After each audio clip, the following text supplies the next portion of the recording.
عورت کو ہم بستری کی طلب کتنے دنوں بعد ہوتی ہے؟ بیوی سے ہم بستری کے دوران یہ 3 کام حرام ہیں اور ہم بستری کتنے دن بعد کرنی چاہیے؟ ہم بستری کے دوران یہ 3 کام ایسے ہیں جن کے کرنے سے نکاح بھی ٹوٹ سکتا ہے۔ نبی کریم صلی اللہ علیہ وآلہ وسلم نے فرمایا، اگر کوئی شخص یہ 3 کام کرے گا تو وہ سیدھا دوزخ میں جائے گا اور وہ جنت کی خوشبو بھی نہیں سونگھ سکے گا۔ وہ 3 کام یہ ہیں: بسم اللہ الرحمن الرحیم، السلام علیکم ورحمۃ اللہ۔ محترم ناظرین، حدیث پاک میں ہے، حضرت انس رضی اللہ تعالی عنہ روایت کرتے ہیں کہ رسول اللہ صلی اللہ علیہ وآلہ وسلم نے فرمایا، اے لوگو، تم میں سے کوئی شخص اپنی زوجہ پر اس طرح نہ ٹوٹ پڑے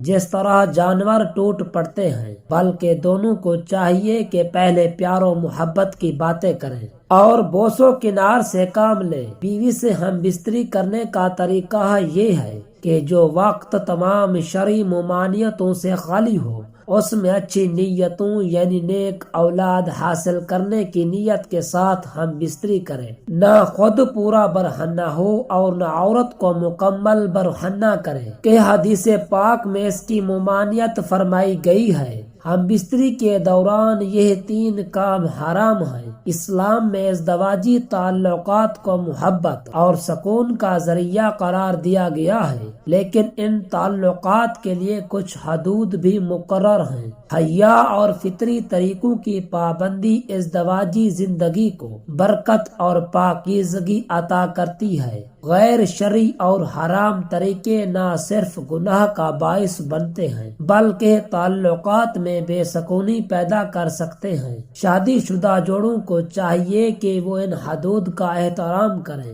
اور اپنے رشتے کو اللہ تعالی کی رضا کے مطابق مضبوط بنائیں۔ محترم ناظرین، خاوند اور بیوی سے متعلق کچھ مفید معلومات آپ کے سامنے پیش کرنے جا رہا ہوں۔ تمام دوستوں سے گزارش ہے کہ میری ویڈیو کو مکمل دیکھیے گا۔ محترم ناظرین، آپ سے بیوی کے تعلقات میں کچھ ایسے ایمان ہیں جن کو ہم معمولی سمجھتے ہیں، جو شریعت میں سنگین جرم ہیں۔ کبھی کبھار لگتا ہے یہ بے حیائی کی باتیں ہیں، لیکن یہ بے حیائی نہیں ہے بلکہ یہ شریعت کا علم ہے جس کا ہمیں پتہ اور معلوم ہونا چاہیے کہ ہم بستری کس طرح کی جائے اور ہم بستری کا اسلام میں طریقہ کار کیا ہے۔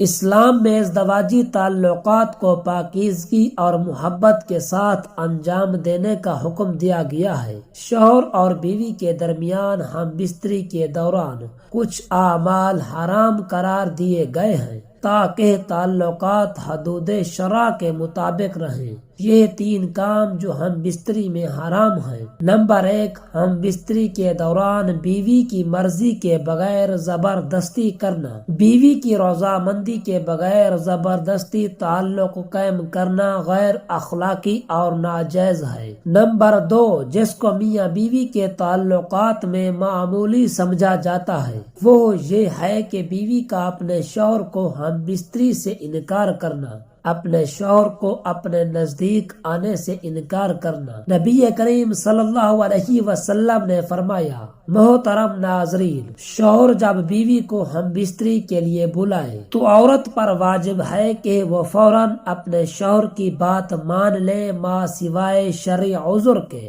شرعی عذر کی وجہ سے بیوی انکار کر سکتی ہے، یعنی ایسی کوئی شرعی مجبوری، مثلاً حیض، ماہواری، نفاس وغیرہ ہو۔ اس معاملے کو خواتین جو بیویاں ہیں اپنے شوہر کو حق دینا چاہتی ہیں، وہ اس بات کو مد نظر رکھیں، جب اس معاملے میں کوتاہی ہوتی ہے تو انسان دوسری جگہ اپنی خواہش پوری کرنے جاتا ہے اور یہ بات بھی بیوی برداشت نہیں کر سکتی، اس لیے شریعت نے اس معاملے کی اہمیت بیان کی ہے۔ دوسری روایت صحیح بخاری کی ہے، حضور اکرم صلی اللہ علیہ وآلہ وسلم نے فرمایا، جب شوہر اپنی بیوی کو ہم بستری کے لیے بلائے اور بیوی انکار کر دے اور شوہر اپنی بیوی سے ناراضگی کی حالت میں سو جائے تو جب تک وہ ناراضگی کی حالت میں سوتا رہے گا فرشتہ بیوی پر لعنت بھیجتا رہے گا۔ نمبر 3، جو میاں بیوی کے تعلقات میں عام طور پر ہوتا ہے تو اس کو معمولی سمجھا جاتا ہے، وہ یہ ہے کہ حیض کی حالت میں اپنی بیوی سے ہم بستری کرنا یا ایسی جگہ سے کرنا جو غیب کی ترکیب ہے۔ نبی کریم صلی اللہ علیہ وآلہ وسلم نے فرمایا، جامعہ ترمذی کی یہ روایت ہے، جس شخص نے حیض والی عورت سے ہم بستری کی اس نے شریعت کا انکار کیا ہے۔ جس نے یہ عمل کیا اس کے لیے شریعت نے کفارے کا حکم دیا ہے اور یہ بہت سنگین جرم ہے، لیکن لوگ اس کو سمجھ ہی نہیں پا رہے اور اس بات کو کوئی سیریس لینے کو تیار نہیں کہ نکاح سے پہلے اس کے آداب اور ازدواجی زندگی سے متعلق سیکھا جائے۔ محترم ناظرین، ہم بستری کے بعد سونے سے قبل وضو یا غسل کرنا لازمی ہے، لیکن جب بات شریعت سیکھنے کی ہے تو وہاں کیا ہے جس کی ہمیں شرم آ رہی ہے؟ دنیا کی بے حیائی میں شرم نہیں آتی، لیکن شریعت سیکھتے ہوئے یا شریعت کی بات کرتے ہوئے ہمیں شرم آتی ہے۔ تو ناظرین، بیوی سے ہم بستری کتنے دنوں کے بعد کرنی چاہیے؟ طبی ماہرین کی رائے، طبی ماہرین کہتے ہیں کہ ایک جماع سے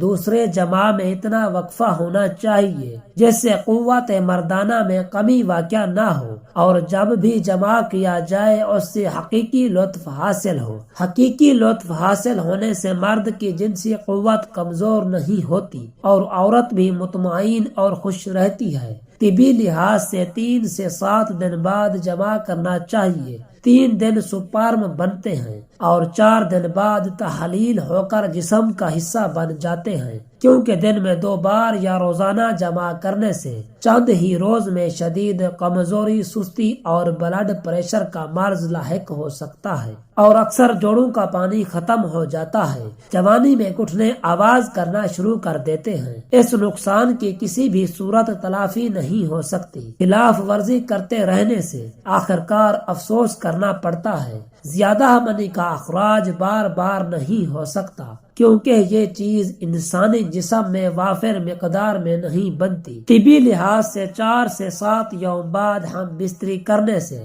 جسم میں کسی قسم کی یا کوئی کمزوری نہیں ہوتی، وہ قدرتی حقیقی لطف حاصل ہوتا ہے۔ تمام زندگی تک مختلف امراض سے بچا جا سکتا ہے۔ دعا ہے کہ اللہ رب العزت ہمیں اپنی بیوی کے ساتھ حسن سلوک اور محبت سے رہنے کی توفیق عطا فرمائے، اور جو کام ہم بستری کے دوران حرام ہیں ان سے بچنے کی طاقت اور توفیق عطا فرمائے۔ آمین ثم آمین۔ جزاک اللہ۔